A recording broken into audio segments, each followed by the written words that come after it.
12 dias de guerra. Ataque ao hospital gera protestos pelo mundo com ameaças de bomba na França e Argentina.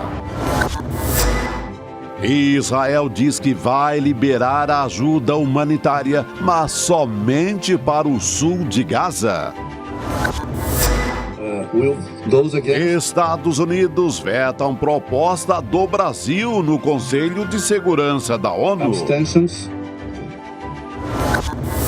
Não vamos anistiar aqueles que atentaram contra a democracia. Generais na mira. O capítulo final da CPMI do golpe. O ICL Notícias, segunda edição, está no ar. Tenho 17 anos de vida pública, mas eu nunca fui tão agredida, tão violentada como eu fui nos últimos 24 horas.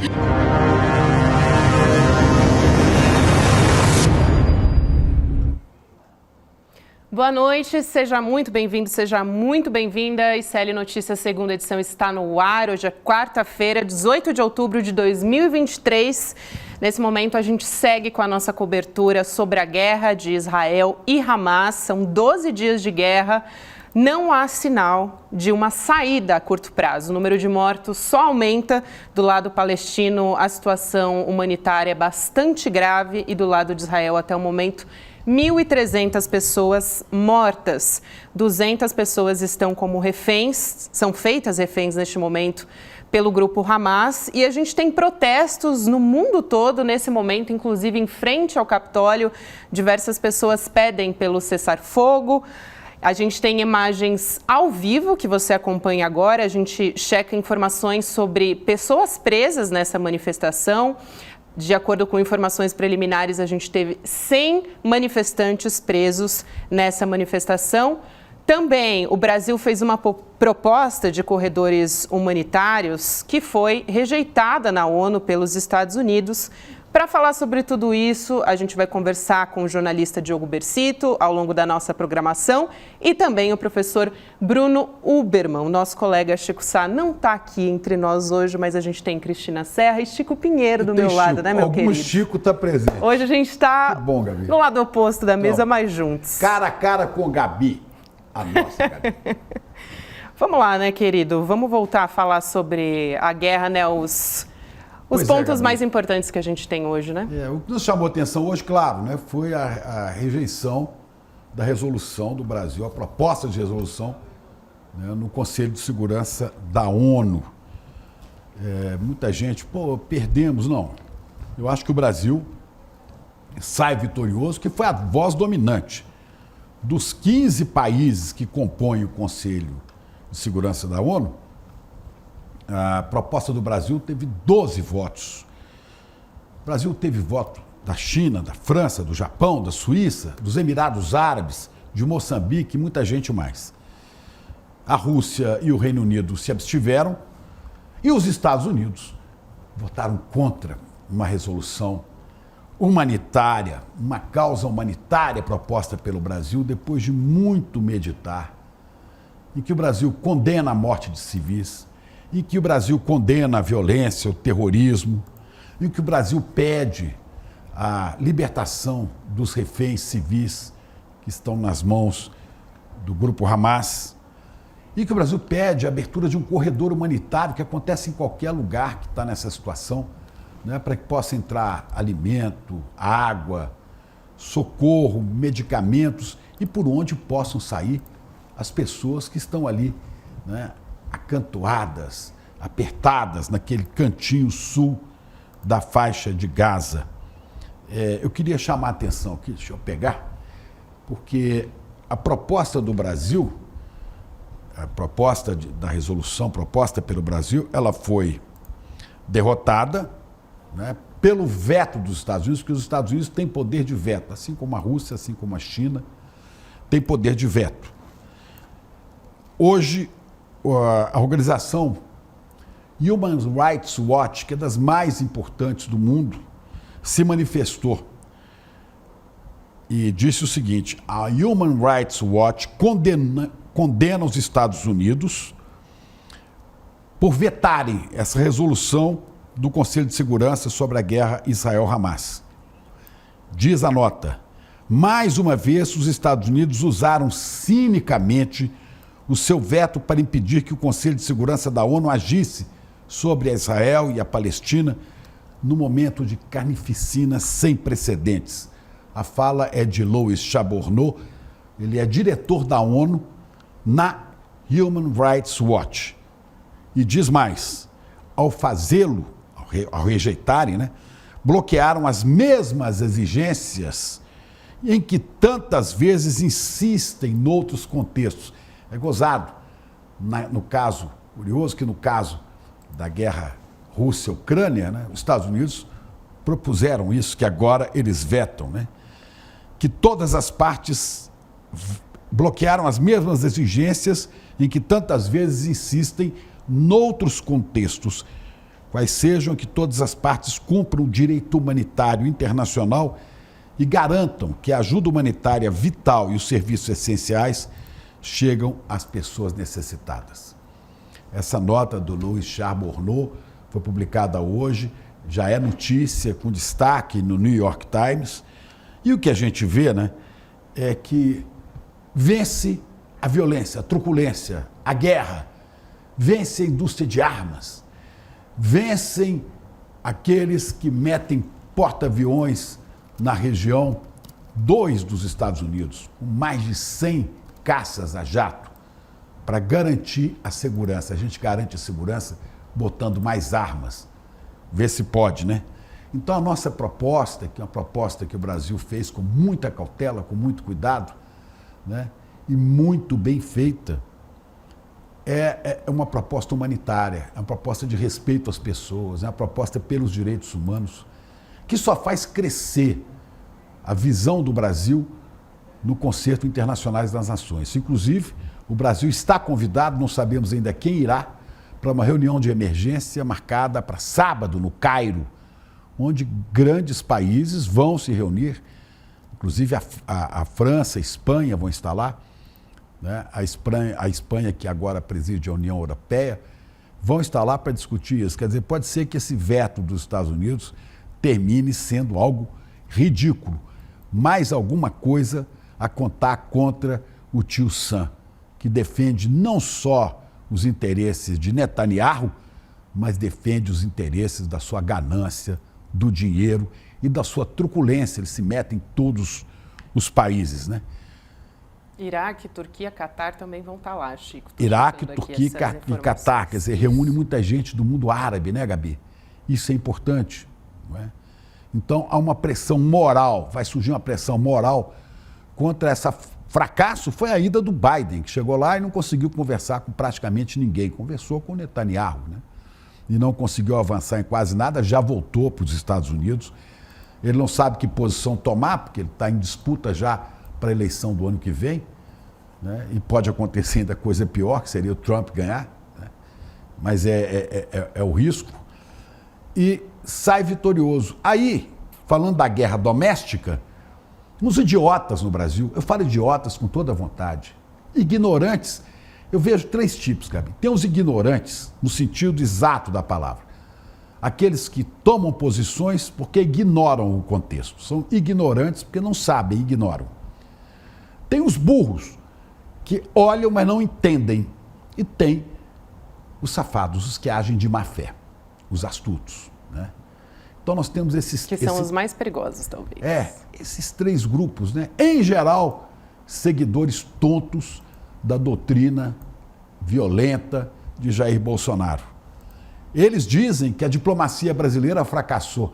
Olhem os números, nós tivemos maioria absoluta, 12 votos. 12 votos. A diplomacia brasileira não fracassou. O que fracassou foi uma proposta de paz, né? Mas esse fracasso, para lembrar aqui a fala do professor Darcy Ribeiro, esse fracasso é a nossa vitória. Seria muito pior. Eu detestaria estar ao lado desses que dizem que venceram. Isso, vamos começar olhando nesse contexto, vamos seguir combatendo pela paz, né? Como dizia o apóstolo Paulo, vamos combater o bom combate e guardar cuidar da nossa fé. Hoje nós temos muita notícia aqui, muita gente para falar no jornal. Ainda tem a questão da aprovação do relatório da CPMI dos atos golpistas. A nossa guerra aqui no Brasil, A né, nossa Chico? guerra, a guerra contra a violência, a truculência, a burrice e o golpismo. Vamos falar de tudo isso. Você já começa dizendo que o Chico Sá não está aqui, mas nós temos presença ilustre, chiquíssima aqui hoje. Não tem Chico, mas tem chiquíssima. Daqui a pouco a gente vai ter aqui o Diogo Becito. Saiu uma notícia agora, uma declaração do Joe Biden, Chico, contando o seguinte, né? Ele deu uma declaração para a imprensa dizendo que o presidente do Egito aceitou abrir a fronteira entre o território ali, né, de Gaza, na faixa de Gaza, para a passagem de 20 caminhões com itens, né, medicamentos, comida, de ajuda humanitária para os palestinos, a fronteira que fica ali em Rafah, né, onde estavam os brasileiros aguardando para voltar ao Brasil.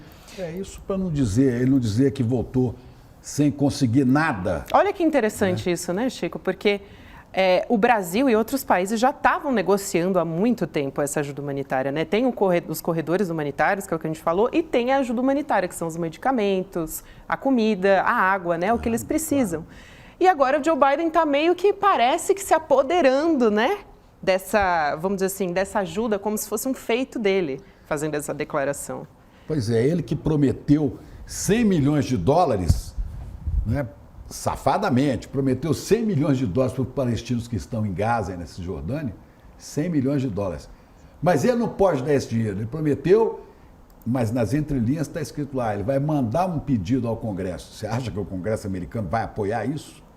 Vamos chamar a Cris Serra para falar sobre essa história? Falei que Vamos não começar, tem Chico, né? mas tem alguém chiquíssima. É ela, Cris Serra, Serra. Boa noite, que bom querida. ter você hoje conosco aqui. Boa noite. Gente, apesar do Ai, o contexto... ódio dela... Agora chegou, Abriu. chegou, Cris, chegou chegando. Chico, vamos embora. apesar do contexto, eu quero dizer que é uma alegria imensa estar aqui com vocês. Vamos lá. A alegria é nossa. Cris, você estava ouvindo aqui a gente começar contando, né, que Joe Biden disse que vai chegar a Gaza até sexta-feira, segundo o que ele está dizendo, mas eles ainda estão tentando, na verdade, acelerar ainda mais essa ajuda humanitária, né? Comida, enfim, ainda não se fala em corredor humanitário, mas a gente está falando ao menos de ajuda a essa região sul, né? Mas a região norte de Gaza, que a gente sabe que está também sofrendo muito, né, com todos esses bombardeios e essas questões, ainda não está sendo contemplada, né, Cris? Gabi, Chico, a gente tem ali uma situação muito complexa, né, no Oriente Médio. Os Estados Unidos têm muitos interesses ali. Então, o que a gente está vendo? O Joe Biden fazendo, digamos assim, as negociações com Israel nos termos dos Estados Unidos, nos termos que interessam aos Estados Unidos. Por isso, os Estados Unidos esvaziaram completamente o esforço multilateral na ONU, que é a instância certa para fazer esse tipo, para, digamos assim, administrar esse tipo de situação. E o Brasil, concordo inteiramente com o que o Chico falou há pouco, né, fez um esforço diplomático de primeira grandeza, né? A diplomacia brasileira mostrou a sua competência, é uma vitória nesse aspecto, conseguir 12 votos dos 15 países ali representados, né? Agora, os Estados Unidos, como os demais membros do Conselho Permanente, têm o poder de veto e usaram o poder de veto. Para quê? Para que Joe Biden, para que os Estados Unidos façam a diplomacia nos termos que interessam aos Estados Unidos. Tanto que a embaixadora, a representante dos Estados Unidos na ONU, ela deu uma declaração falando, não, mas nós estamos em campo, fazendo a dura diplomacia, né? É diplomacia o que os Estados Unidos estão fazendo, mas é diplomacia que começa com 2 porta-aviões estacionados no Mediterrâneo, ali no litoral de Israel, enfim, ali daquela região, né? Então, assim, primeiro você dá a sua demonstração de poder militar, depois a gente senta para conversar. E para não sair de mãos abanando, digamos assim, desta reunião com o presidente, com o primeiro-ministro de Israel, ele vem agora com esse começo de ajuda humanitária, mas, para encerrar, em termos diferentes do que a resolução proposta pelo Brasil, né, oferecia, porque era os corredores humanitários com uma pausa das hostilidades, que é o que Israel não quer fazer, né? Não quer perder, né, o seu poder neste momento, a sua iniciativa de atacar a todo momento a faixa de Gaza. E é interessante isso, né, Cris? Porque a gente está falando aqui de uma medida dos Estados Unidos que impede um cessar-fogo, que impede a gente caminhar para um acordo de paz e, por outro lado, Joe Biden depois fazendo um anúncio de que a ajuda humanitária vai chegar ali por meio do Egito, né, ao sul ali da faixa de Gaza. Então, são sinais, né? Ele tenta dar um sinal de que ele está atuando pela paz, mas, ao mesmo tempo, os Estados Unidos acabou de vetar o que estava na ONU. Não faz sentido. Nunca atuaram pela paz, sempre promoveram guerras em outros países, sempre alimentaram a indústria de armas, bombardearam civis a vida inteira. Agora vão dizer que estão querendo paz? Bom, quer fazer uma média ali, né? Porque tem eleição, porque tem um público interno. Estados Unidos é um país que tem um monte de judeus, você tem que agradar esse povo, mas você não pode comprar muita briga do outro lado. Fica assim. Mas ninguém quer paz botando 2 porta-aviões com mais de 80 caças a jato em cada um e com mais de 5 mil homens. Ninguém está buscando paz dessa maneira. Mas é o velho comportamento dos Estados Unidos, né, que se comporta e age como xerife do mundo, né? Isso há décadas que é assim, desde que os Estados Unidos passaram a ser a potência militar mais importante do planeta, né? Então, claro, você vê aí um esforço, digamos assim, do Joe Biden de se equilibrar entre o apoio incondicional que os Estados Unidos sempre deram a Israel, mas, ao mesmo tempo, digamos assim, ele caminha sobre o fio da navalha para não ser, digamos assim, associado a uma guerra, né, a um ataque, digamos assim, quase que genocida, né, do governo de Israel sobre esse território palestino, perseguido há anos, agredido há décadas, né? Numa carnificina, o que a gente está vendo é uma carnificina. Então, o que eu fico aqui tentando aí entender, digamos assim, a atuação dos Estados Unidos nesse momento é isso. Eles precisam manter o apoio incondicional que sempre deram a Israel, de acordo com seus interesses geopolíticos, que são muito complexos ali naquela área, mas, ao mesmo tempo, né, não querem, digamos assim, ficar com as mãos sujas, sabe? Algo assim, não vamos nos associar a esta carnificina, que é o que está acontecendo, né? E vamos aqui demonstrar todo o nosso esforço diplomático e abrir um corredor humanitário e tudo mais, né? É um equilíbrio muito difícil, sobretudo no ano eleitoral. Às vésperas, né, de eleitoral. Sem dúvida, Cris, isso é muito importante. Inclusive, foi hoje, né, que o Joe Biden desembarcou lá em Israel para visitar o Benjamin Netanyahu, né, para uma visita. Ele encontrou com o primeiro-ministro, fizeram um pronunciamento conjunto, inclusive, de 7 minutos. E aí o Netanyahu agradeceu, né, pelo apoio dos Estados Unidos. O Joe Biden já tinha falado, inclusive, que era um apoio irrestrito. Ele usou essa palavra para caracterizar, né, o apoio dos Estados Unidos. E o Netanyahu comparou a guerra a uma luta entre a civilização e a barbárie, também se referiu ao Hamas como monstros, foi a palavra que ele usou. E o Biden, de novo, reforçando apoio a Israel, falou sobre o ataque ao hospital em Gaza, e que aconteceu ontem, né? E a gente teve pelo menos 500 pessoas mortas, de acordo com o Ministério da Saúde palestino. A gente não tem nem ainda a informação concreta de quantas pessoas morreram, né, Chico, nem nesse quem ataque. Foi o autor, né? Que até agora... Exato, exatamente. E aí o Biden aceitou a versão de Israel, né, de que o ataque a esse hospital não partiu de Israel e sim da Jihad Islâmica. Vamos chamar o Diogo Bersito aqui para conversar com a gente, o jornalista, o Diogo. Quero trazer aqui um pouco do contexto, né, do Diogo, ele que já cobriu a guerra de Gaza em 2014, ele é repórter também, doutorando em História na Universidade de Georgetown e foi correspondente da Folha lá em Jerusalém. Diogo, prazer falar com você mais uma vez. Eu já aproveito para perguntar para você a respeito desse pronunciamento de Biden no mesmo dia que os Estados Unidos vai à ONU e emperra, né, e se recusa a dar seguimento a qualquer andamento de paz entre Israel e o Hamas. Diogo, Chico Pinheiro, boa noite. Só saber onde você está, de onde você está falando. Eu estou em Washington, dos Estados Unidos. Washington. Boa tarde. Bom, boa tarde. Ao assunto, olha, essa declaração foi recebida com bastante indignação, eu acho, entre os palestinos com quem eu conversei, entre os árabes de maneira mais geral, né? Os Estados Unidos já têm uma imagem de um ator parcial, de um ator interessado nesse conflito, e isso foi bastante reforçado agora. O Joe Biden basicamente foi a Israel numa visita que foi tida como um apoio simbólico ao Benjamin Netanyahu.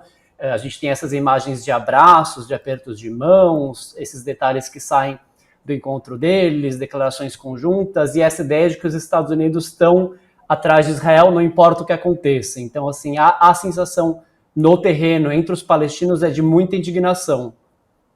Os palestinos veem esse aperto de mão como numa charge genial hoje do Arueira, de Mestre Arueira, né, que está lá no 247, mandou um aperto de mão pingando sangue da mão dos dois, Deixa eu aproveitar a carona, Chico, disso que você está falando, pode concluir. Eu quero só aproveitar que ele acabou de falar que está em Washington, né, para a gente perguntar a respeito do protesto no Capitólio. Era esse? Perfeito. Exatamente. Então, eu quero a gente está alinhado primeiro, aqui. eu sei que está havendo protestos no Capitólio. Quem são os que estão protestando? É o lado dos palestinos, é o lado dos israelenses. E como que os formadores de opinião receberam a proposta do Brasil e a derrota da resolução por um caminho de paz, né?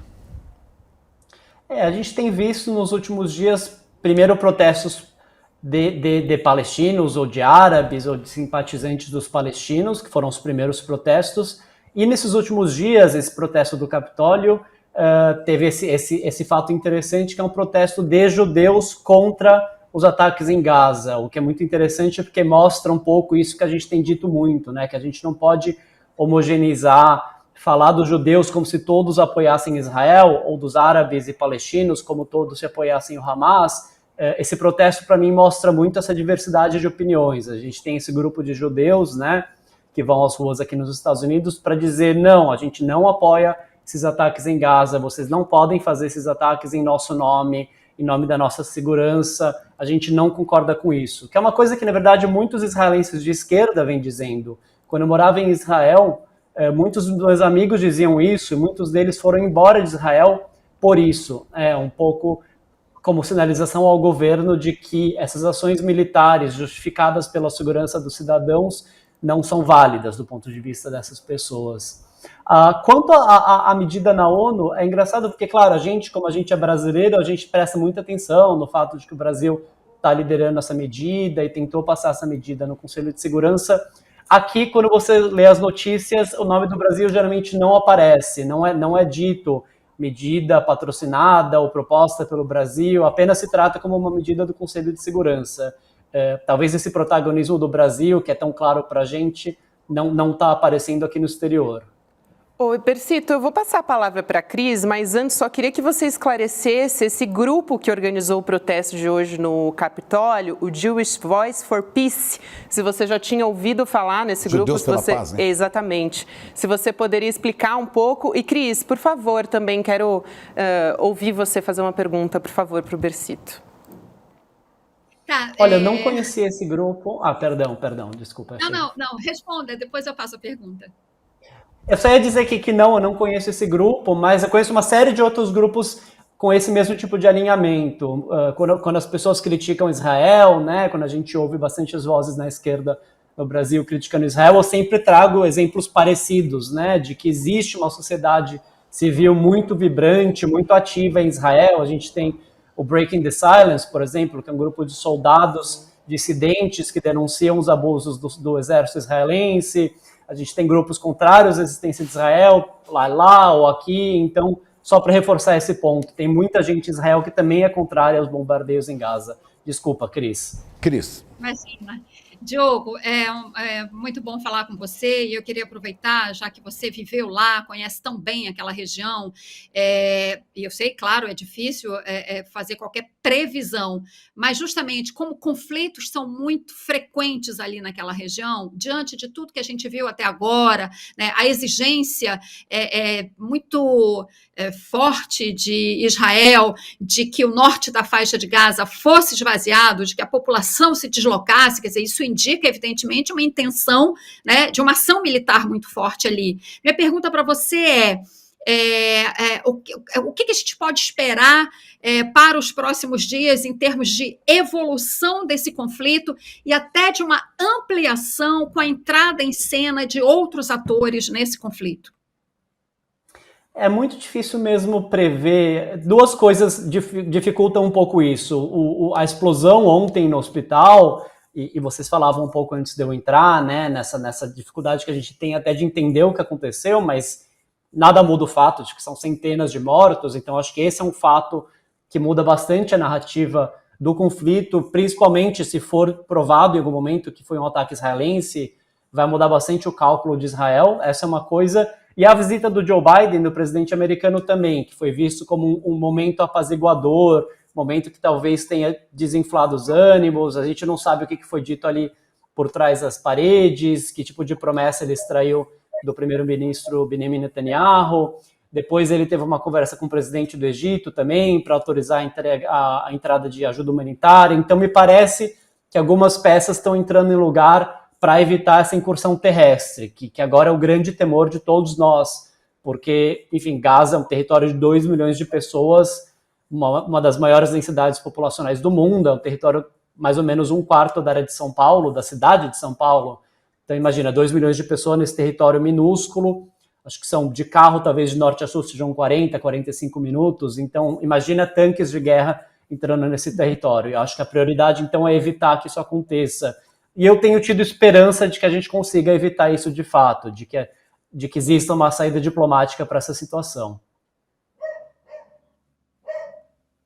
Inclusive o Biden, uma das frases, né, porque você falou, muita coisa aconteceu nos bastidores ali, a portas fechadas, e a gente não tem todas essas informações. Mas teve uma frase do Biden que me chamou a atenção, que ele disse após o encontro com o Netanyahu, né, de que os israelenses não deveriam agir com raiva, porque nós americanos, e aí Biden fala, nós americanos já agimos assim, né? Certamente ele estava se referindo ao 11 de setembro, né? Já agimos com raiva e cometemos erros. Essa frase me chamou a atenção, eu não sei se você observou isso também. Sim, e mais do que erros, né? Cometeram, no caso do Iraque, por exemplo, crimes de guerra. Então eu acho que é um pouco uma ótima comparação mesmo, Cris. Até onde o país pode ir com esse argumento da vingança, que é uma coisa que a gente tem visto muito em Israel. E eu acho que essa metáfora que tem sido muito usada na imprensa, né, o 11 de setembro, o próprio Biden voltou a falar sobre isso hoje, dizendo que se a gente comparar o número de mortos com o tamanho da população, foi ainda maior do que no 11 de setembro, mas esse tipo de metáfora traz muitas lembranças ruins na região. De novo, a destruição do Iraque, sobre pretextos falsos de armas de destruição em massa, todos os crimes de guerra que foram cometidos na região no guarda-chuva da guerra ao terror. Então, isso que dá bastante receio, né? Essa sensação de vingança e de que, por causa do que o Hamas fez no dia 7 e os mais de 1.000 civis israelenses mortos, de que tudo vale agora, quando na verdade nunca vale tudo, né? E o Islã tem uma frase muito bonita que se não me engano está no Alcorão ou em algum outro texto do Islã, em que o profeta Maomé teria dito, né? Se você mata uma pessoa, é como se você tivesse matado toda a humanidade. E é uma frase que a gente ouve muito no Oriente Médio. Se você também salvar uma pessoa, é como se você tivesse salvado a humanidade toda. Então é um pouco isso que eu tento me pautar nesses momentos, né? De que nada justificaria um ataque de vingança agora. Quero atualizar também a respeito do ataque de ontem, né, contra o hospital em Gaza. O escritório da ONU para ajuda humanitária divulgou um balanço, né, da infraestrutura que foi destruída pelos bombardeios na faixa de Gaza até agora. Foram atacadas 24 unidades de saúde, sendo 3 hospitais. A gente tem a arte. Chico, você consegue ler ali no telão para a gente, por favor? Quantas residências destruídas e tudo isso. Bom, aqui está a faixa de Gaza, né? Israel do lado de cá. Do lado direito, né, de quem nos assiste. Aqui, do lado esquerdo, o Mar Mediterrâneo, que também está ocupado por frota militar de Israel, e o Egito ao sul. Aqui nessa pontinha, aqui perto da pontinha, está Rafah, que é por onde as pessoas tentariam sair dessa região e por onde poderia ser aberto um corredor humanitário, né? Nesse pedacinho aqui, que corresponde, sei lá, 1/3 da cidade do Rio de Janeiro, né? É do tamanho da cidade de Duque de Caxias, na Baixada Fluminense, né? 14.300 casas foram destruídas ou estão inabitáveis. 14.300. Você imagina, se tem 4 pessoas numa casa, né? Você já tem aí, foram atingidas, perderam a casa, quase 60 mil pessoas, né? 24 postos de saúde foram atingidos por bombardeios, incluindo 6 hospitais. 3 hospitais foram esvaziados.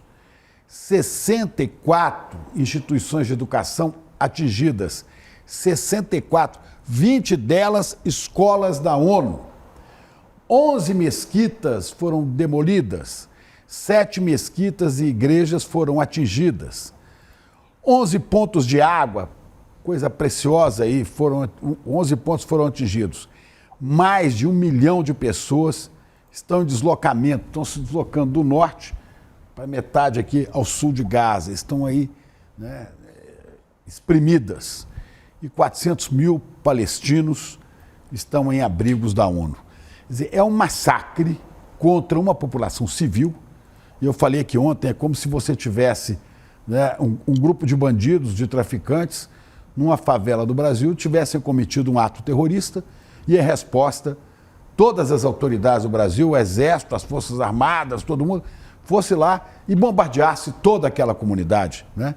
Uma comunidade como de Paraisópolis, em São Paulo, ou Favela da Maré, no Rio. É uma loucura o que está acontecendo aqui, uma loucura, uma carnificina.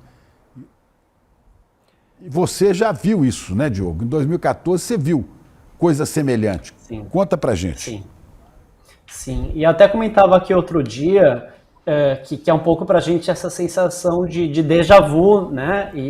Porque a gente viu uma série de vezes, eu estive lá dentro de Gaza em 2014, mas já havia tido guerras antes e houve muitas depois, e mesmo fora desses períodos de guerra, quando a gente está prestando atenção, há uma série de ataques também que Israel faz para atacar os líderes do Hamas, por exemplo, de outras milícias. Então é uma população que há 17, 18 anos vive nesse ciclo de violência, e eu sempre gosto de falar isso, né? Pensar numa pessoa de 17 anos que nasceu já sob o cerco, já nasceu sem a possibilidade de sair de Gaza, né? Não pode sair pelo ar, não pode sair pela terra, não pode sair pelo mar, não pode pescar, porque existe um limite até o qual os barcos de pesca podem chegar, né? Que não é suficiente para pesca em grandes quantidades. São pessoas que não têm entretenimento, né? E, como você disse, agora tem as mesquitas bombardeadas, os hospitais, as escolas, as universidades. Então, um pouco a gente se imaginar nessa situação, né? Se imaginar crescendo, ou para quem tem filho, né? Imaginar seus filhos crescendo nessa situação sem nenhuma perspectiva e com esse medo de morrer no dia seguinte. Eu conversava bastante esses dias com a brasileira Shahed, que tem 18 anos, que está lá presa, está em Rafah, ali no sul da cidade da faixa de Gaza, para quem viu no mapa agora há pouco, e ela falava isso, né, que ela estava com muito medo de morrer, que ela estava muito ansiosa, que ela dormia mal. É muito difícil se imaginar nessa situação. Acho que mais um motivo para a gente pressionar os nossos governos, para a gente falar em público, pedindo, exigindo um cessar-fogo e uma paz para essa região. Aí eu vejo aqui a imagem da Shahed, justamente, que é essa garota de 18 anos que eu mencionava. E isso precisa ser chamado, assim como os atos do Hamas são atos terroristas, isto é ato terrorista de um Estado poderoso, dos mais poderosos em termos militares do planeta. Olha a destruição que se faz. E se contam os mortes pelos milhares, né?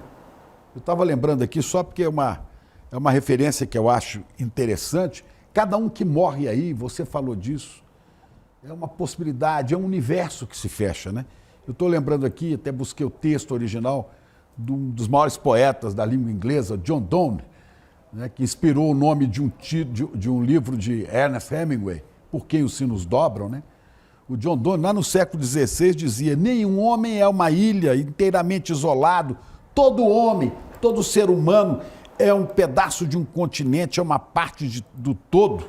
Né? Se um torrão de terra for levado pelas águas até o mar, a Europa fica diminuída, como se fosse o solar dos teus amigos ou teu próprio. A morte de qualquer pessoa me diminui, porque eu sou parte do gênero humano. E por isso não perguntai por quem os sinos dobram, eles dobram por vós. Essa dimensão humana, seja israelense, seja palestino, cada ser humano é um universo de possibilidades, é um universo de conhecimento, é um universo de história, né? E a gente vê isso ser dizimado como se fosse jogar inseticida num bando de pernilongos, né? Sabe? De mosquitos da dengue. Não, são pessoas que pensam, que podem trazer esperança para outras. Eu fico desolado vendo isso, de lado a lado, sabe?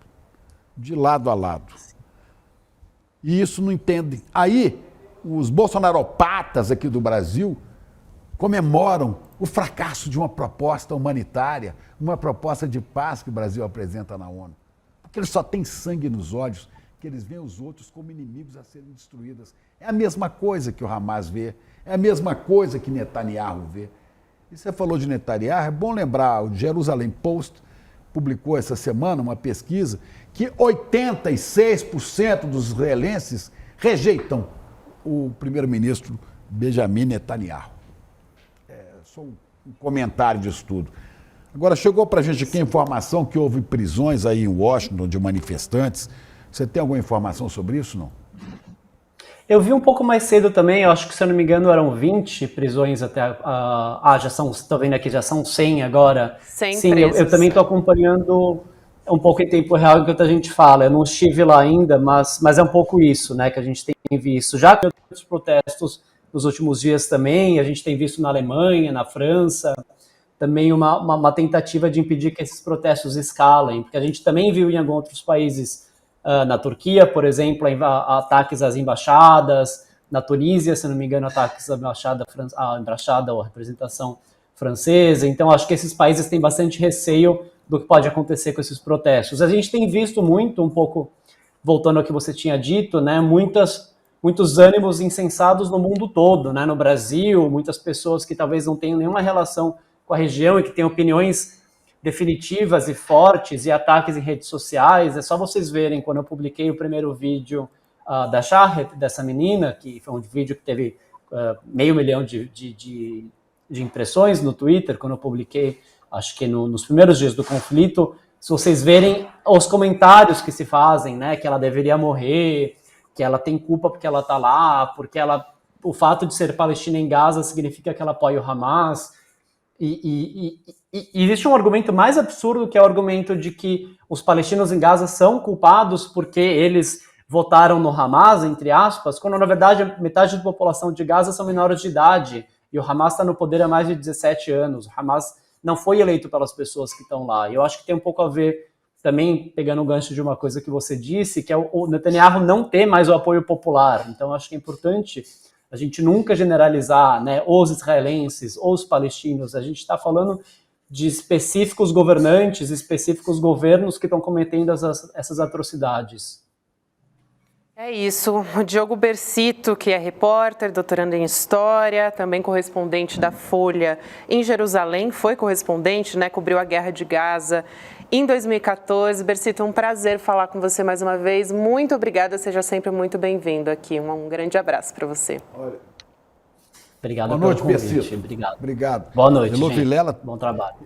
Elô Vilela mandou aqui até um vídeo, né, que está publicado no Twitter do Lucas Rocha, né, nosso jornalista aqui, né, um vídeo que mostra uma coisa inédita, né, depois da rejeição. Você viu isso aí? Vi. Depois da rejeição dos Estados Unidos. Isso é inédito, né? O veto dos Estados Unidos no Conselho de Segurança da ONU por um cessar-fogo no conflito Israel-Palestina, os membros do Comitê de Direitos Humanos da ONU viraram-se de costas durante o discurso da embaixadora dos Estados Unidos. E olha só, a Elo, inclusive, que está em Doha, no Catar. De lá ela vai para Amman, na Jordânia. Depois Israel tentar entrar na Cisjordânia de maneira segura. Nossa equipe está, claro, monitorando a Elo e ela gravou um vídeo para a gente. Vamos assistir.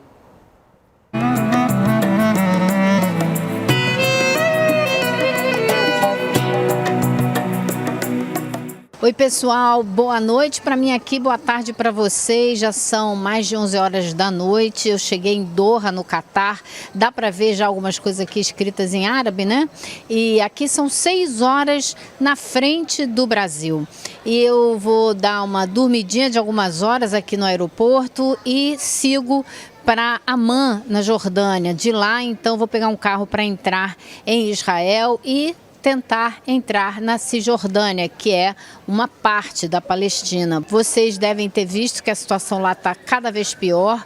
O diretor-geral da Organização Mundial da Saúde disse hoje que a situação está se tornando insuportável, mas Israel anunciou que vai deixar entrar pelo sul, né, na ponta sul de Gaza, ajuda humanitária, água, comida, mas não falou em combustível. A gente sabe que é necessário deixar entrar combustível porque para os geradores funcionarem, os hospitais poderem funcionar. Depois dessa crise toda, por causa desse bombardeio de um hospital, a gente esperaria um anúncio um pouco mais completo, né? Mas foi um anúncio vago, sem data e sem o combustível. É impressionante a quantidade de caminhões que estão na fronteira do Egito com o sul de Gaza, esperando um sinal verde, né? A possibilidade, esperando a autorização do governo de Israel para entrar. É impressionante. Existe já toda uma estrutura pronta para ajudar essas pessoas, mas que depende, infelizmente, de uma autorização do governo de Israel. A viagem continua, vocês vão acompanhando, a gente vai trocando informações e daqui a pouco eu chego mais perto para ver o que está acontecendo. Mas aqui no Oriente Médio o dia foi muito tenso, com muitas manifestações, inclusive várias delas diante da Embaixada dos Estados Unidos. É isso, até a próxima parada, pessoal. Maravilhosa, Elo, né, gente? Nosso coração está junto com ela, né, Cris? O trabalho da Elo realmente é impressionante. A super Elo, a capacidade dela de, mesmo numa viagem como essa, extremamente cansativa, você praticamente já cruza o planeta, né? Ela chegar e parar e mandar esse boletim com as últimas informações, tudo tão redondinho, concatenado, fantástico, fantástico ver o desempenho da Elo. Eu tenho certeza que ela vai mandar reportagens muito importantes para a gente entender melhor, né, esse conflito, aquilo que o Diogo falou há pouco, né? A gente sabe tão pouco a respeito, né, das populações, da vida dessas pessoas submetidas a tantos anos, né, a tantas agressões. Fantástico. Nossa, fantástica Elo. Vamos chamar o professor de Relações Internacionais, Bruno Uberman, da PUC, aqui de São Paulo. Professor, seja muito bem-vindo aqui ao ICL Notícias, segunda edição. Prazer falar com você mais uma vez. Professor, eu já vou começar aqui o assunto trazendo a informação de vários protestos que a gente tem desde ontem em todo o mundo, né? Uma reação depois desse ataque, desse hospital importante na faixa de Gaza, né? Nos Estados Unidos, inclusive, cerca de 100 judeus foram detidos. Essa informação que a gente tem, informação preliminar, ao ocupar o Capitólio lá em Washington, num protesto contra esses bombardeios, como a gente já mostrou aqui. Também protestos na Cisjordânia, Líbano, Tunísia, Turquia, tentaram invadir a embaixada de Israel, Irã, Síria, Jordânia e Egito, e também no Canadá e na França. Acho importante a gente trazer essa informação, porque essa reação ao longo do mundo, né, no mundo todo, é bastante importante nesse momento. O que você acha? Você acha que tem, professor, um poder de pressionar para a gente conseguir um caminho no cessar-fogo? Vai lá, CP. É só isso. Eu queria perguntar também onde é que ele está. Boa Ele está noite, aqui em São Paulo, se eu não Está me em São engano. Paulo, né? Aqui em São Paulo. Isso, isso. Conversei com o Bruno essa semana também. Bom, obrigado pelo convite, obrigado, prazer estar aqui com vocês.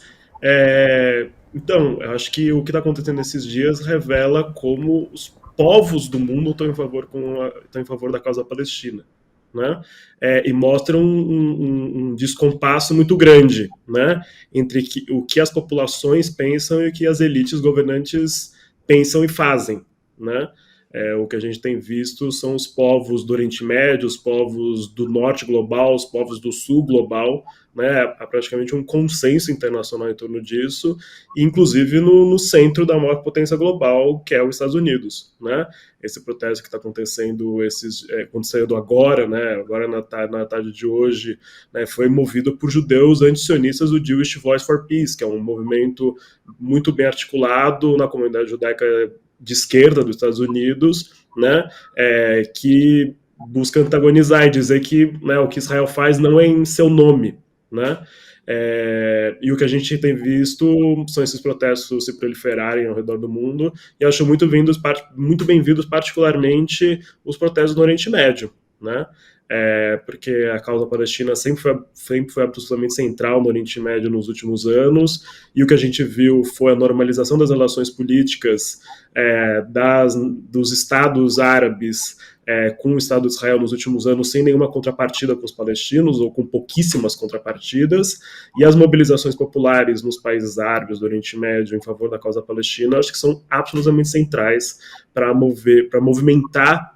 né, a causa palestina em favor da libertação. A gente tem visto, inclusive, as elites, os estados árabes, o Al-Sisi, por exemplo, não está fazendo o que os israelenses e os americanos querem, né?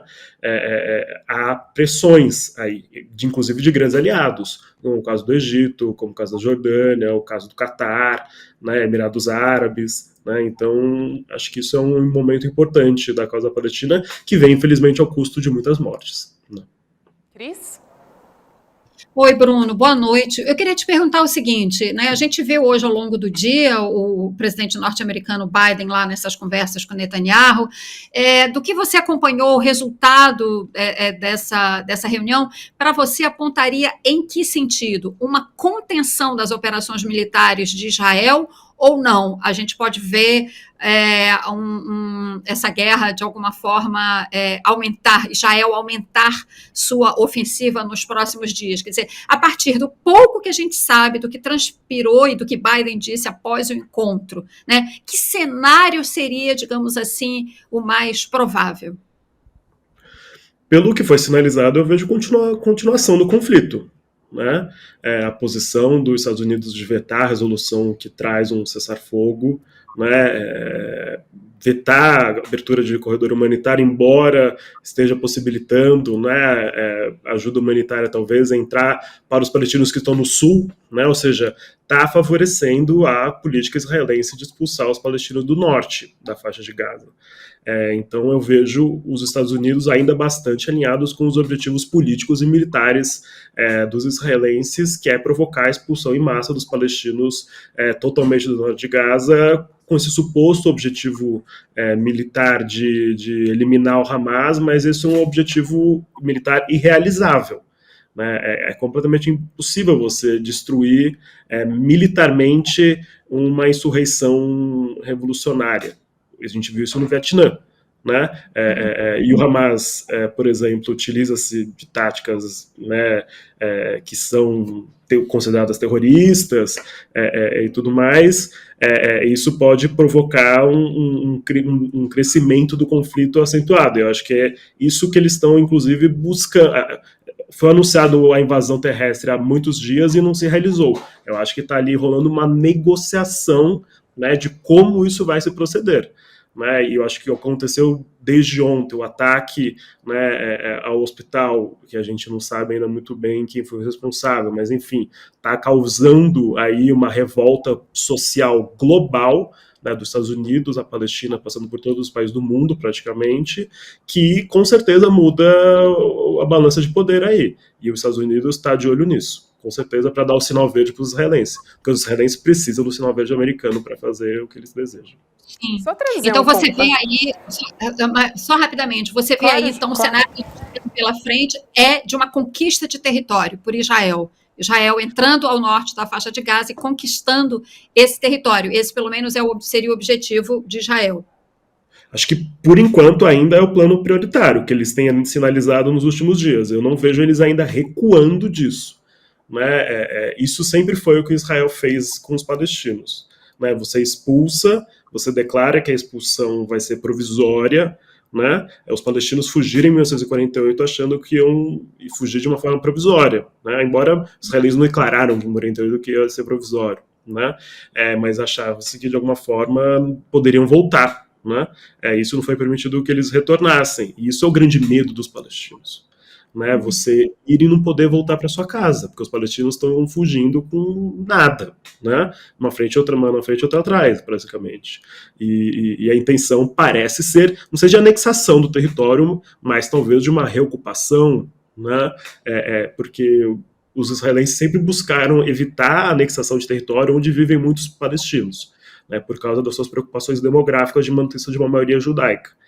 Isso é a razão por trás do cerco a Gaza e da não anexação, por exemplo, da Cisjordânia, dessa manutenção dessa ocupação que era para ser provisória e se tornou permanente. Né? Dessa forma, você tem acesso à geografia, você tem acesso ao território que permite a colonização, já são mais de 1 milhão de colonos judeus vivendo na Cisjordânia, mas você não anexa os palestinos e você não torna eles cidadãos, que é o que constitui o que muitas organizações internacionais chamam de apartheid. Né? Para quem está nos acompanhando agora, só para informar que a gente está passando aqui imagens ao vivo de Gaza, também queria trazer... agora não, mas essa aqui à noite, né? Que a gente está vendo é da região. A gente está acompanhando aqui, a nossa Gaza equipe fica transmitindo. Meia-noite 53. Perfeito. Quero trazer aqui uma informação de contexto aqui, vou dar até os créditos, porque foi o César Calejon, nosso apresentador aqui, queridíssimo comentarista também, trouxe um vídeo que acho interessante para a gente entender um contexto, né? De um Biden, lá de 1986, então senador Joe Biden, dizendo que se não houvesse Israel, os Estados Unidos da América teriam de inventar Israel. E aí, nesse vídeo, ele disse que não havia nenhum pedido de desculpa quando se tratava do apoio a Israel, né? A gente está vendo hoje Joe Biden como presidente dizendo que dá um apoio, né? Os Estados Unidos dão um apoio restrito a Israel. E nesse vídeo, nessa época, lá em 86, ele dizia que o melhor investimento de 3 bilhões, né, de dólares que fazemos. Biden que enfatizou nesse momento o interesse, né, de guiar a política dos Estados Unidos no Oriente Médio, de que ter um aliado, né, na região era muito importante para o interesse dos Estados Unidos. E aí eu também encontrei uma reportagem da BBC dizendo o seguinte, que desde o fim da Guerra Mundial, Israel é o país do mundo que mais recebeu recurso dos Estados Unidos. Entre 46 e 2023 foram 260 bilhões de dólares, tá? Não reais, equivalente então a 1,3 trilhão de reais, mais ou menos, segundo o relatório do Congresso americano, que foi publicado na ocasião dessa reportagem aqui, que foi, deixa eu só checar de quando foi. Para armas, né? Outubro de 2023, então é bastante recente, exato. Queria ouvir o professor também sobre isso. Então, acho que essa fala do Biden é bastante reveladora para a gente entender como Israel representa os interesses americanos. Né? Essa aliança, o início do movimento sionista foi muito financiado por americanos, de uma forma geral, americanos judeus e americanos evangélicos, né, pentecostais naquele contexto, que financiaram a imigração e a colonização de judeus sionistas lá no início do século XX. Né? E essa aliança, né, muito próxima, foi feita no contexto da Guerra Fria, né, particularmente depois quando Israel derrota o nacionalismo árabe, né, derrota o Gamal Abdel Nasser, que era o grande inimigo dos interesses americanos no Oriente Médio e representante dos interesses soviéticos. Né? E essa aliança se firma de uma forma muito próxima e se torna um processo de cooperação militar e econômica muito grande. A economia israelense é altamente dependente da economia americana, de investimentos em tecnologia. Por exemplo, Israel é muito famoso por ser um centro high-tech, né? Mas é um centro high-tech graças ao Vale do Silício, em certo sentido, que faz muitos investimentos e tudo mais, né? E também é uma cooperação militar muito grande, né?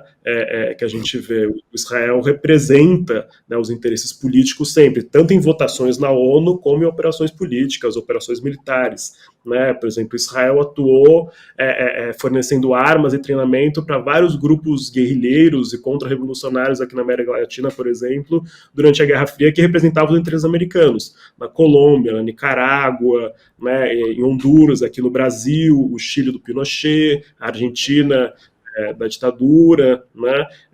Então, e essa aliança se mantém, essa ajuda militar, né, que os Estados Unidos oferece anualmente aos israelenses é o que traz o que eles chamam de military edge, né? Ou seja, essa ponta de desenvolvimento tecnológico militar que faz com que Israel, que é um país muito pequeno e com uma economia razoavelmente desenvolvida, mas que tem uma capacidade de militar similar a grandes potências internacionais. Né? Isso se dá informatização, né? Direto dos Estados Unidos. Né? Informatização. É impressionante que Israel tem equipamentos de espionagem na área da informática, coisas do outro mundo, e não conseguiram detectar, ou conseguiram e preferiram que não. Quer dizer, isso tudo está sendo discutido em cima da figura do Benjamin Netanyahu, né? Agora, eu queria te perguntar só isso, até que ponto, no momento que a gente vive, porque se essa guerra tivesse acontecido há 20 ou 30 anos, como já aconteceu, né, as consequências seriam outras. Hoje, com o mundo informatizado, as pessoas com acesso nos computadores à informação, ao Google e tudo mais, né, as pessoas nas redes digitais, olha que eu não chamo de redes sociais, redes digitais, né? Com essa informação toda, a gente vê as manifestações acontecerem com mais presteza, com mais rapidez, né? Até que ponto isto influencia num cenário melhor, de paz, ou isso, por exemplo, traz o mundo árabe, o muçulmano, para muitos judeus estadunidenses, assim como para protestantes, evangélicos, da maneira geral, o mundo árabe é visto como os ateus, os infiéis, né? Como se fosse a nova cruzada. Até que ponto a circulação da informação pode melhorar, ou será que piora o cenário? Acho que só falando um pouco dessa questão da vigilância, né, que você comentou inicialmente. Isso acho que foi uma grande falha da inteligência israelense, né?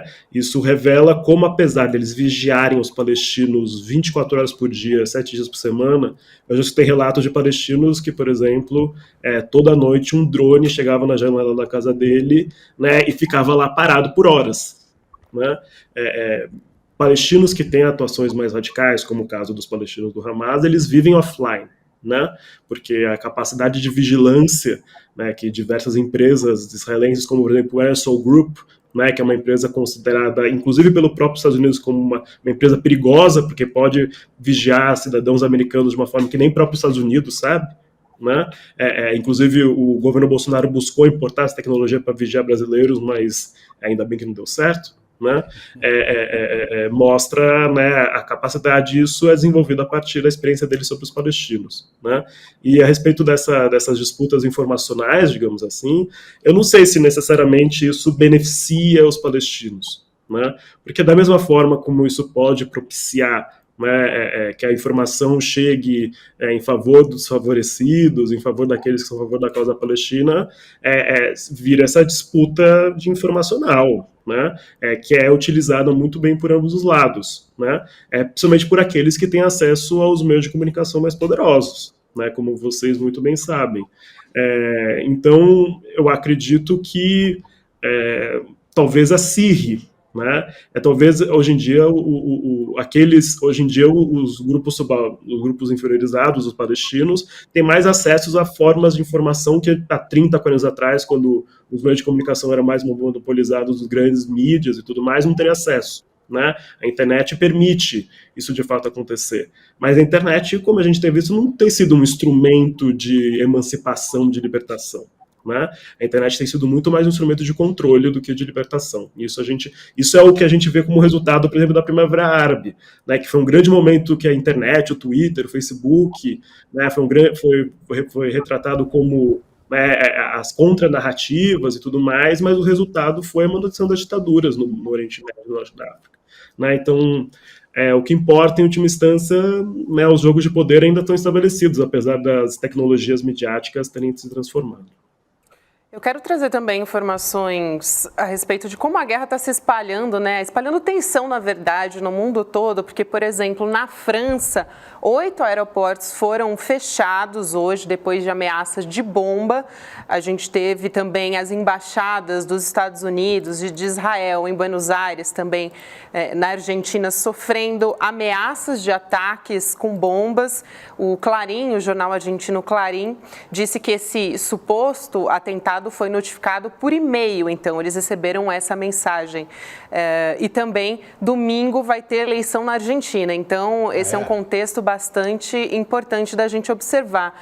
Professor, o quanto isso mobiliza também essa tensão, né, esse medo ao redor do mundo? Eu acho que a gente está vendo ressurgimento de diversas formas de insultos, de possibilidades, né, esses contextos, eles afloram os ânimos, né? A gente está vendo as imagens aí essas imagens aí é do fanático argentino. Milei, né? Javier Milei. Certamente se inspira em figuras como Trump, como Bolsonaro, como Netanyahu, né? Prestes a levar a Argentina para uma tragédia. A gente sabe isso, já vimos idiotas como esse, fanáticos, quando tomam poder, o que vira? Esse cara corre o risco de ganhar a eleição no domingo, mas eu acho que é um risco até menor. Desculpa interromper. Imagina. Então, a gente tem essas situações, né, levam os ânimos a aflorarem e, infelizmente, podem acarretar esse tipo de ações de pessoas, né, que a gente viu, por exemplo, a morte do garoto de 6 anos nos Estados Unidos, um árabe palestino, né, de origem árabe palestina, que foi morto na rua. Né? Então, na Argentina, a gente tem um histórico do ataque à AMIA, né, que é um centro judaico que diz até hoje não se sabe exatamente se foi o Irã responsável por isso ou não. Né? Então, por exemplo, a Argentina tem um passado disso. Né? E essas circunstâncias são oportunidades importantes para os extremistas fazerem ações, infelizmente, que podem atingir civis. Né? Espero que isso não ocorra. A gente também espera. Professor... Só lembrando, historicamente, a Argentina foi um porto seguro para muitos oficiais e burocratas do Reich, dos nazistas, que foram para lá, né?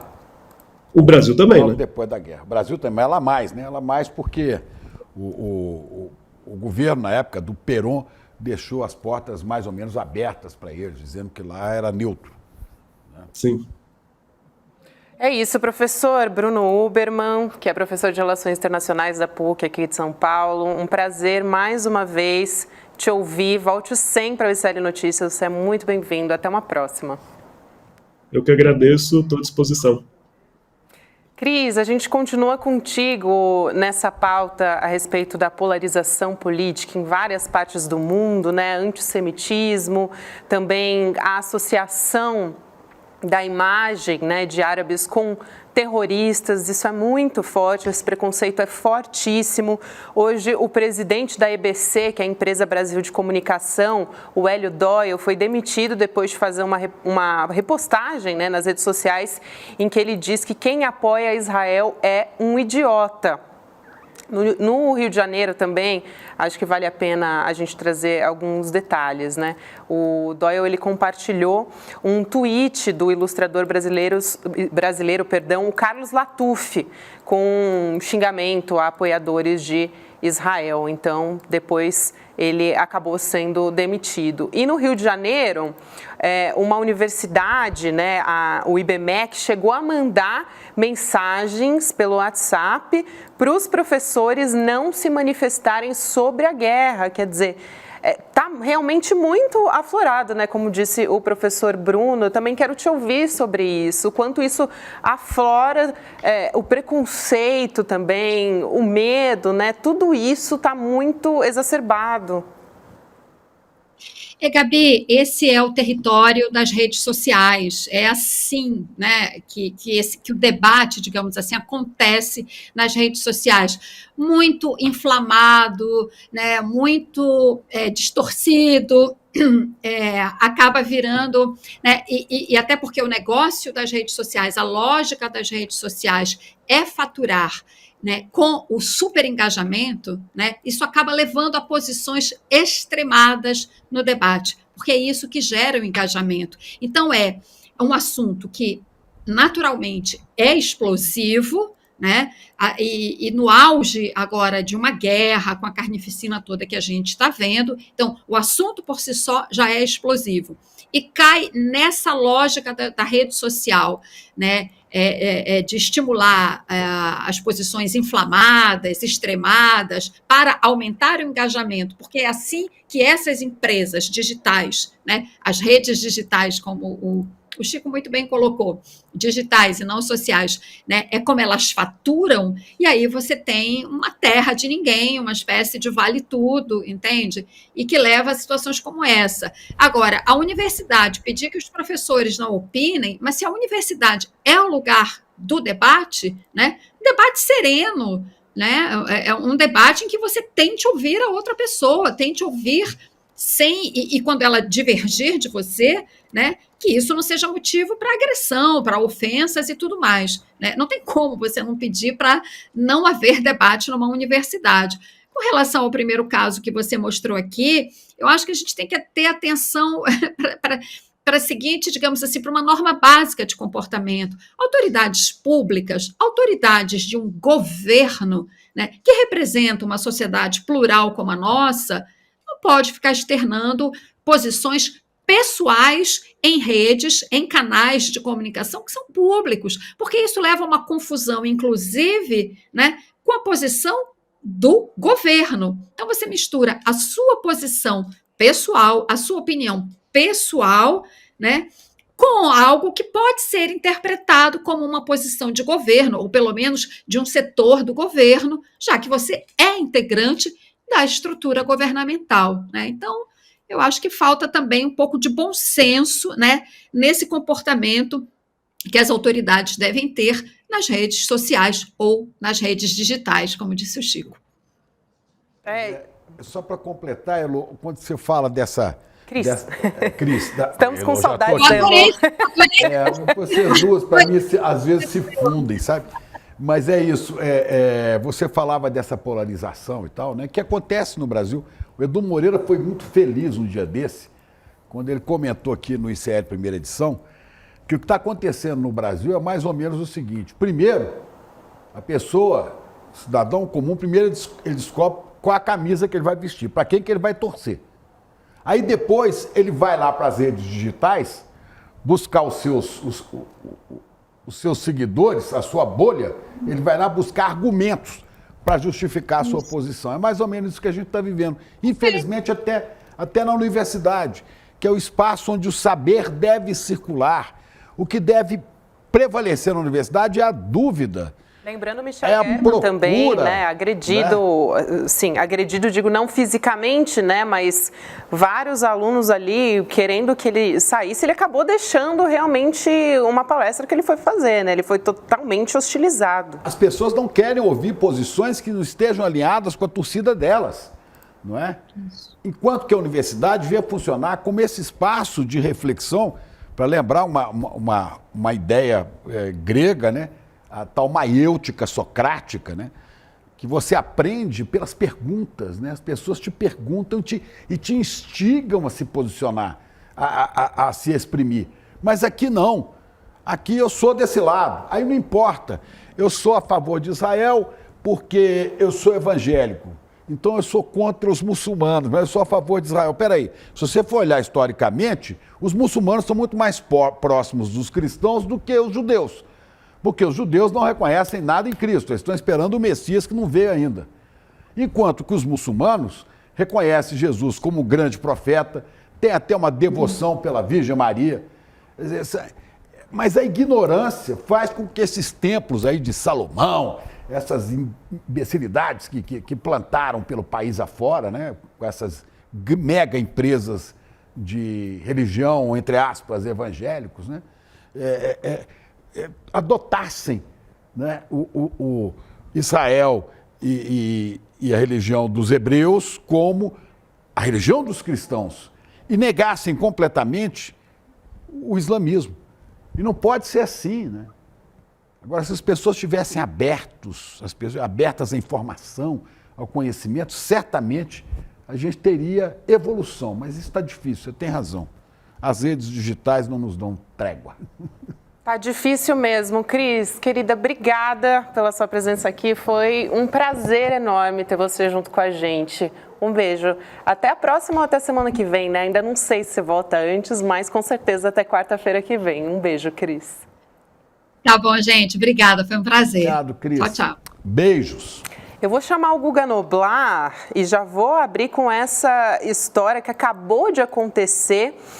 Um bolsonarista que insultou as senadoras Elisiane Gama e também a Soraya Tronic. Ele arrancou a Constituição, né, das mãos delas e saiu correndo pelo Senado. A Elisiane, que é, até o momento, né, que foi a relatora da CPMI do 8 de janeiro, que terminou hoje. Eu conversei mais cedo com o Guga Noblar a respeito disso. Inclusive, você confere no Em Detalhes amanhã às 10h30.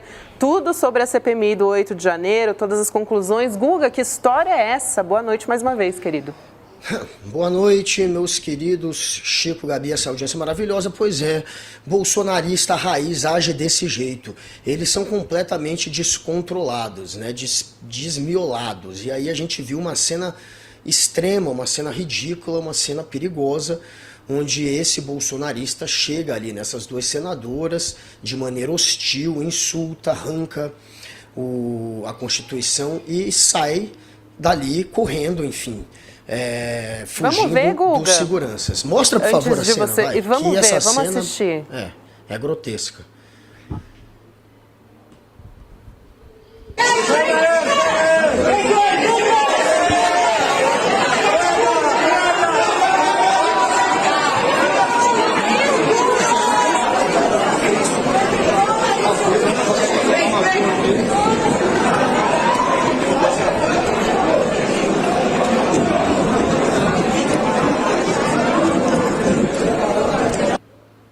Interessante, né, Guga, para te passar a palavra de volta, mas é tão reforçada a segurança no Congresso, ali na Câmara dos Deputados, quando a gente vai, né? Ano passado mesmo eu estive como repórter e é totalmente assim, você tem que passar por vários esquemas de segurança, eles checam sua identidade. Como é que um bolsonarista entra e consegue cometer essas agressões contra duas parlamentares, né?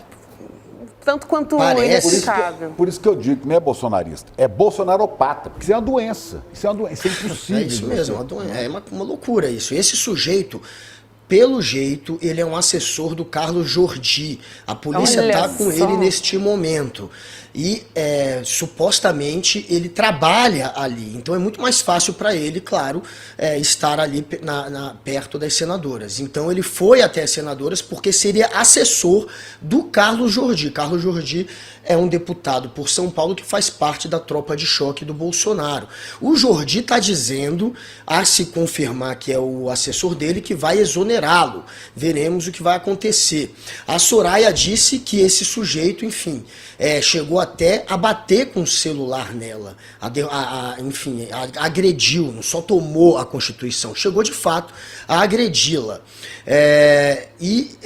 O papo é que ele teria ido até elas para dizer que elas são uma vergonha. Ele teria insultado tanto a Soraya Tronic quanto a Elisiane Gama, teria dito para elas que elas são uma vergonha e nesse momento teria acertado o celular, não sei se por querer ou se porque deixou cair, essa é a dúvida, perto do rosto ou na cabeça de uma das senadoras.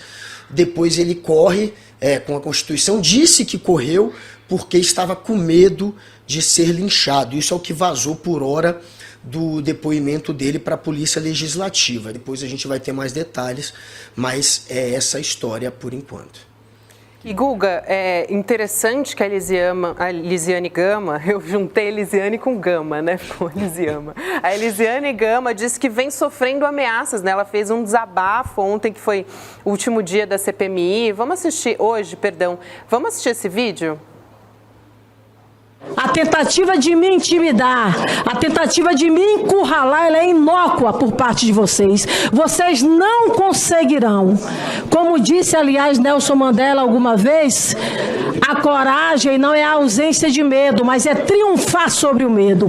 E eu triunfarei, como tenho triunfado ao longo da minha vida. Eu fui forjada na luta, no embate diário, como mulher brasileira e nordestina que sou. E não é um grito de nenhum de vocês que vai me fazer parar. Podem ter certeza disso.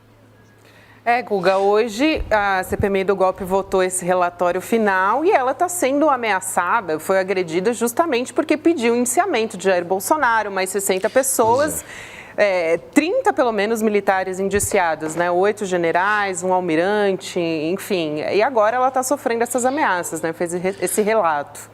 É assim, né? A vida de quem bate de frente com os bolsonaros ou com os bolsonaristas é depois passar a sofrer hater e a sofrer até ameaças. Só um esclarecimento, não se sabe ainda se ele pegou ou não a Constituição. Essa parte ainda está meio nebulosa, porque ele correu ele está dizendo que levou um tapa na mão, é a informação mais recente, e o celular dele voou e atingiu a senadora, que ele não arremessou, foi porque ele levou um tapa na mão. Ela disse que sentiu como se fosse uma coronhada. Isso a Soraya Tronic, a senadora. Ela falou que vai abrir um boletim de ocorrência, que a polícia tem que atuar, que ela levou enfim, que ela sentiu o celular atingindo ela como se fosse uma coronhada e que é inaceitável. O Jordi permanece dizendo que vai exonerá-lo e ele de fato agrediu as senadoras e as insultou. A Elisiane Gama, claro, que vai ficar no foco dessa turba. Esse pessoal age assim, pensa, eles chamam professor de doutrinador, eles perseguem professor na escola. A Damares, enquanto ministra, criou uma linha de telefone para você denunciar professor. Tinha gente que ligava para dizer que o professor era doutrinador. Eles perseguem professor, eles perseguem desenho animado, eles cortam, eles falam que tem desenho animado que é LGBT, eles perseguem desenho animado, eles perseguem estudante chamando de terrorista, eles perseguem jornalista, eles perseguem cientista durante a pandemia, eles perseguem marca de chocolate. É claro que esses malucos, que isso é coisa de seita, farão isso com a Elisiane. Ela vai passar por um tempo sendo de fato perseguida. Ela precisa, obviamente, se precaver. Ela vai ter o auxílio da Polícia Legislativa. O Rodrigo Pacheco, presidente do Senado, já foi informado das ameaças. Ela também terá provavelmente proteção da Polícia Federal. Enfim, a polícia vai investigar isso tudo e a gente precisa que, claro, uma senadora que teve um papel como o dela e que está correndo risco, ela precisa de toda a proteção do Estado. Os deputados e senadores que trabalham para valer, eles não podem, obviamente, ser intimidados por ninguém, e os bolsonaristas, eles atuam na base da intimidação. Vamos dar uma olhada nos pedidos de indiciamento que foram feitos pela CPMI. A gente tem, por exemplo, Jair Bolsonaro. Vou pedir para a nossa produção colocar a arte aqui. Vamos dar uma lida, CP? Vamos lá, ó. Indiciamento pedido pela CPMI. Então tá aqui. Jair Bolsonaro, associação criminosa, tentativa de abolição violenta do Estado Democrático de Direito, golpe de Estado, emprego de medidas para impedir o livre exercício de direitos políticos. Isso é o pedido de indiciamento feito pela CPI. Isso vai para a Procuradoria-Geral da República, vai também para o Supremo Tribunal Federal, né? E mais indiciamentos. General Braga Neto, candidato a vice-presidente na chapa Bolsonaro, foi ministro da Casa Civil e da Defesa. Almirante Almir Garnier, o ex-comandante da Marinha, aquele que não foi ouvido, hein, na CPMI. Que não foi ouvido e que não apareceu na transmissão de cargo no governo Lula. É um fanático. General Augusto Heleno, esse a gente sabe, que falou: o ladrão não vai subir a rampa. Não vai subir a rampa, né? Que foi ministro do Gabinete de Segurança Institucional de Bolsonaro. O general Ramos, Luiz Eduardo Ramos, foi ministro da Casa Civil de Bolsonaro. Esses são generais e um almirante indiciados. Vamos ver mais? Tenente Coronel Mauro Cid, ajudante de ordens, a Anderson Torres, esse aí foi ministro da Justiça de Bolsonaro e secretário de Segurança Pública nos atos do dia 11 de janeiro do Distrito Federal, só que ele tinha fugido lá para Orlando para se encontrar, provavelmente encontrar com o Bolsonaro. Silvinei Vasquez, aquele da Polícia Rodoviária Federal, que colocou obstáculos para eleitores votarem em Lula. Principalmente no Nordeste, né? Em cujo celular foi encontrado, inclusive, imagens de Hitler. É um dos ídolos dele. Carla Zambelli, a deputada federal que sai às ruas armada, ameaçando pessoas, e ontem falou coisas horrorosas, eu não vou nem repetir aqui. E que foi muito citada na CPMI do 8 de janeiro por Walter Delgatti, o hacker de Araraquara, não é mesmo? Exatamente, diz que ela pagava, né? Tem mais aí, não? Não, é isso, a gente tem os 61. Principais, são muitos. É importante, Guga, lembrar que esse pedido de indiciamento e esse relatório final da CPI, ele vai, claro, para a Procuradoria, para apurar as investigações, vai também para o Supremo, vai para vários órgãos. Ele é um guia para a apuração completa policial do caso, né? E pode resultar em pedido de prisão dessa galera toda. Ou em arquivamento, é mais provável que resulte em algo. Pode resultar em novas investigações, pode resultar em pegarem esse material que foi, enfim, que foi investigado na CPMI e anexarem ele a outras investigações. Novas denúncias podem ser oferecidas, eles podem ser indiciados, vai caber, claro, à PGR decidir isso. Essas informações são enviadas à PGR, ao STF e à Polícia Federal. Quem decide pelo indiciamento é a PGR, mas serve, obviamente, para, de alguma maneira, orientar o trabalho da Polícia Federal. Ela pode, portanto, usar isso em processos que já estão em andamento, ou abrir novos processos, ou até arquivar. Arquivar é mais improvável, afinal de contas, não temos mais na PGR o Augusto Aras, o engavetador está fora. Então, é esperado que algo aconteça. Mas a verdade é que não teve nenhuma grande novidade. A CPMI não trouxe nenhuma grande novidade. Tudo isso que eles estão colocando como fato e que estão pedindo para indiciar e para investigar, já está sob investigação. Essa é a verdade. Não há praticamente nenhuma novidade. A única novidade talvez seja o nome daquele jurista que foi usado para fazer a minuta do golpe. A minuta do golpe, ela foi preparada e entregue pelo Felipe Martins, um assessor do Bolsonaro, e teve o auxílio de um advogado, de um assessor jurídico, e ninguém sabia quem era. E esse cidadão agora foi apresentado no relatório da CPMI. Ela tem o nome desse jurista que se chama Almauri Feres Saad. Ele seria um professor de direito administrativo e constitucional que teria feito a minuta do golpe. A minuta era mais pesada ainda. O Bolsonaro pediu para alterar alguns trechos para aliviar um pouco a minuta, porque ela pedia a prisão de mais gente. Na versão que foi apresentada aos comandantes das forças, da Marinha, do Exército e da Aeronáutica, quando o Bolsonaro tentou convencê-los a entrar no golpe, ali, na minuta do golpe, dizia que se pediria novas eleições e a prisão de Alexandre de Moraes. O único que se pedia prisão era o Alexandre de Moraes.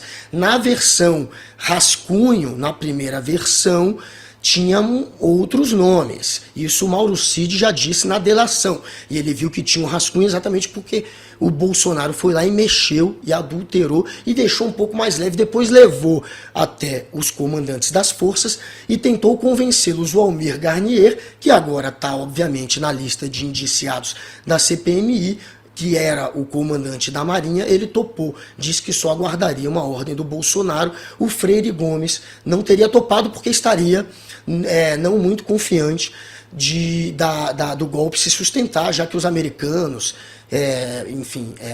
não só os americanos, né, outros países também, já que não teria apoio internacional e aqui dentro do Brasil também não tinha esse apoio todo. Então, óbvio que o Freire Gomes não quis, mas não porque ele seja um legalista. Foi essa a impressão que ficou. Ele, inclusive, está na lista da Elisiane Gama, é um dos 60 que pode acabar sendo indiciado. Então, de novidade, como eu disse, só tem isso.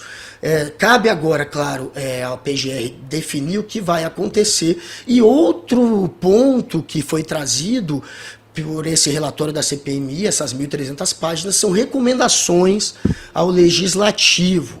Ela faz a CPMI, a Elisiane, a relatora, fez algumas recomendações, como, por exemplo, a Câmara aprovar, regulamentar, de fato, o projeto das fake news, o PL das fake news, já que boa parte da narrativa golpista foi feita por meio de rede social, que, enfim, a gente sabe que é terra de ninguém. Também querem proibir empréstimos de linhas de crédito para empresas que tenham financiado o golpe. Financiou o golpe, não vai mais ter linha de crédito. Também quer autorizar o Ministério da Justiça a poder acionar a Força Nacional se o governador falhar como falhou o Ibanez em Brasília.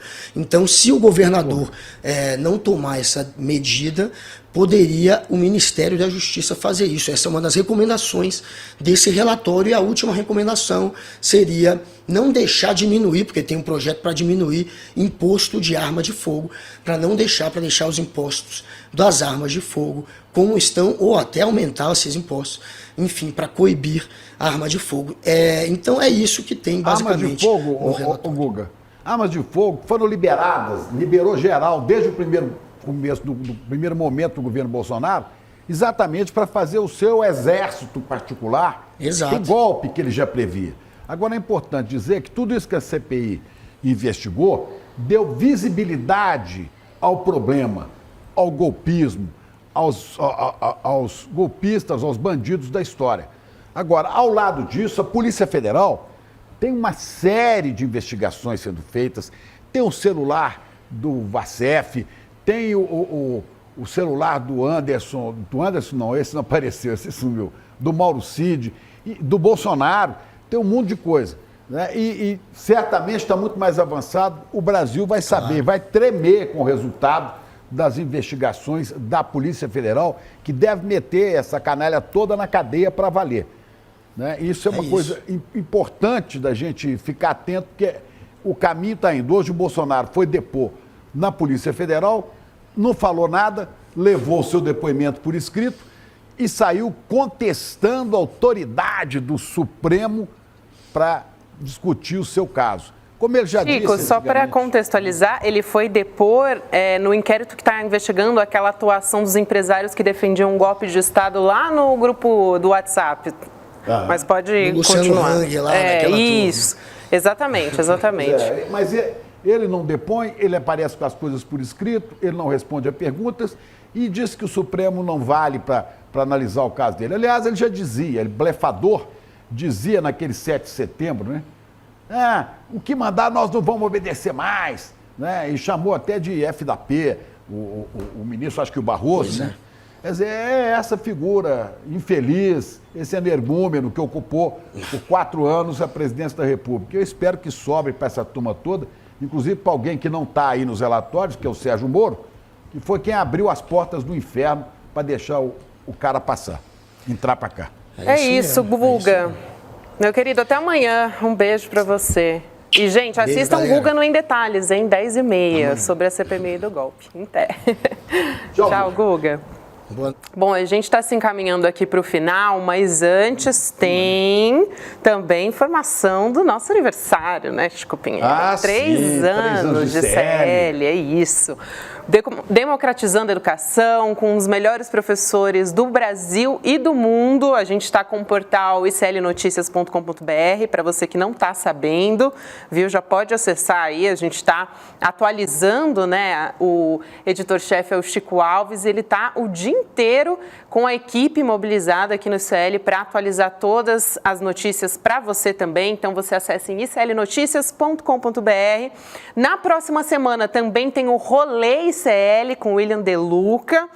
E também a gente vai ter em breve séries de ficção e documentais, além do Universidade, né, da Universidade ICL, uma universidade reconhecida pelo MEC e com preços simbólicos. Isso é muito importante, é uma revolução mesmo que o ICL Uma revolução que é a revolução na cultura, na educação.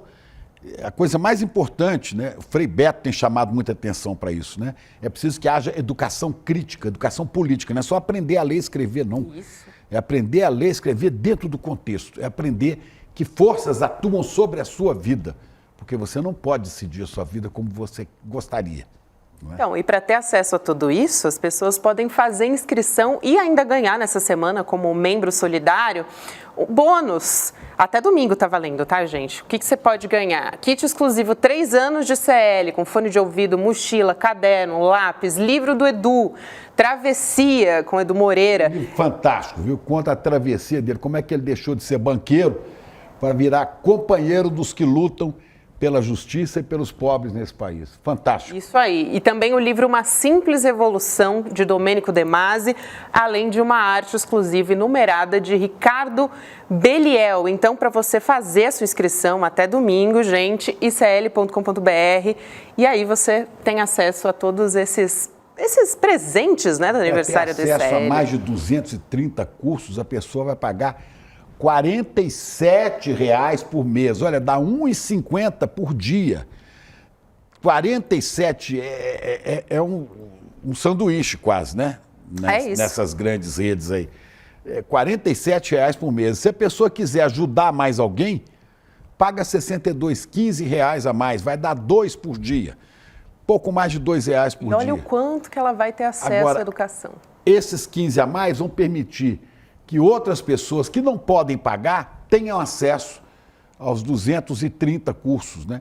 Hoje já temos 20 mil pessoas fazendo cursos nessa universidade fantástica em que vai se transformando o ICL. E ajudando a gente a crescer e a chegar em cada vez mais pessoas. E ajudando a existir o jornal nosso aqui. É isso. E também o Sinapse, que começa agora, né? Robertinha Garcia e César Calejão vão entrevistar o Manuel Soares. A partir de agora você acompanha. Um beijo para você e até amanhã estaremos aqui firmes e fortes, não é mesmo, Chico Pinheiro? Agora é só nós dois, só tem a gente. Vem cá, aí. Só tem a gente hoje, querido, mas estamos aqui firme. Firme. Boa noite. Firme, futebol e novela. Até amanhã. Pessoal, eu estou aqui para anunciar o meu curso As Classes Sociais no Brasil. Um tema extremamente importante para que a gente conheça como é que a gente tem uma sociedade que é rica, como nós todos sabemos, mas que 80% dela é condenado à pobreza. Como isso acontece? Como isso se legitima? O que é que isso cria entre nós? Como é que a nossa sociabilidade é construída e mantida a partir desse jogo que é perverso?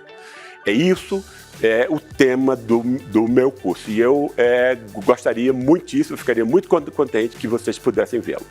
Um grande abraço a todos. A liberdade de imprensa é um valor fundamental. Sem ela, não há Estado, não há democracia e não há, sobretudo, direito. Esses direitos são garantidos especialmente se a imprensa tiver a possibilidade de fazer um trabalho justo e também verdadeiro. Para isso, é muito importante que os meios de comunicação não fiquem concentrados em apenas poucas mãos. O Brasil ainda está atrás nesse requisito. Os meios de comunicação, especialmente os maiores, estão concentrados em poucas mãos, por enquanto. Mas a mídia alternativa vem cumprindo um papel relevante em trazer um outro olhar sobre esse acompanhamento da coisa pública. Seguimos em frente e vamos buscar cada vez mais um Estado mais democrático e mais transparente por meio desse acompanhamento diverso, importante e republicano da mídia.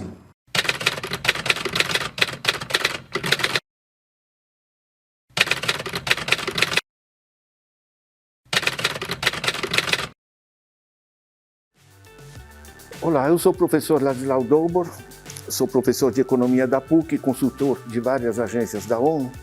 Eu gravei um curso sobre desenvolvimento local e participação comunitária, sistemas participativos. Pense um pouco, a economia do Brasil, 5.570 municípios, isso não se resolve apenas de decisões em Brasília de maneira centralizada. Como organizar esse sistema participativo a partir do local, essa é a proposta. Os aguardo no curso aqui no ICL, se inscrevam, vale a pena.